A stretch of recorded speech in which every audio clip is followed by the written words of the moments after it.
तो गाइस सेहर होने को है में अब एक बहुत इंटरेस्टिंग मोड़ लेने वाली है स्टोरी, क्योंकि इस शो में होने जा रही है एक नई एंट्री हैदर की।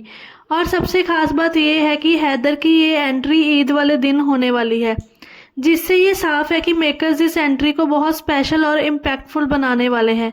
अगर आपको याद हो, फूफी ने एक डायलॉग बोला था, माहिद मुझसे ज़्यादा दिन तक नाराज़ नहीं रहेगा, मेरा हैदर आने वाला है। मतलब साफ है कि हैदर फूफी के बेटे का किरदार निभाएगा। तो यहाँ से एक हिंट मिलता है कि हैदर की एंट्री कोई नॉर्मल एंट्री नहीं, बल्कि ये पूरी स्टोरी को चेंज कर सकती है। सबसे पहली पॉसिबिलिटी ये हो सकती है कि हैदर और माहिद की बॉन्डिंग स्ट्रांग हो, मतलब दोनों के बीच पहले से ही स्ट्रांग कनेक्शन हो। ऐसे में हैदर एक ब्रिज का काम कर सकता है, जो माहिद और फूफी के बीच जो दूरी आ चुकी है उसे कम कर दे। और यही रीज़न हो सकता है कि फूफी को इतना कॉन्फिडेंस है, माहिद ज़्यादा दिन तक उससे नाराज़ नहीं रहेगा। क्या ये पॉसिबल है कि हैदर इनडायरेक्टली माहिद और सेहर को भी फिर से पास ले आए?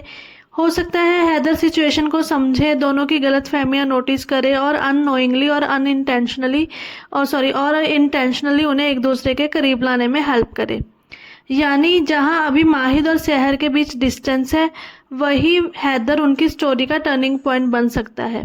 लेकिन एक पॉसिबिलिटी ये भी हो सकती है कि हैदर की एंट्री जितनी सिंपल लग रही है उतनी ना हो, जो इनिशियली पॉजिटिव लगे बाद में कोई हिडन मोटिव निकल आए उसका। अगर ऐसा हुआ तो माहिद और सेहर का रिलेशन कॉम्प्लिकेटेड हो सकता है और ड्रामा नेक्स्ट लेवल पर चला जाए। तो ये सबसे बड़ा सवाल ये है कि क्या हैदर माहिद के फूफी के बीच में सब कुछ ठीक करेगा, या फिर माहिद और सेहर की लव स्टोरी को नया मोड़ देगा, या कहीं ऐसा ना हो कि उसकी एंट्री के बाद सब कुछ और उलझ जाए।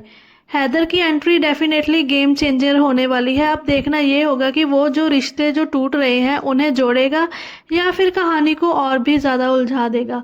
आपकी इस बारे में क्या राय है, कमेंट करके ज़रूर बताइए। अगर वीडियो अच्छी लगे तो लाइक, शेयर और चैनल को सब्सक्राइब ज़रूर करें।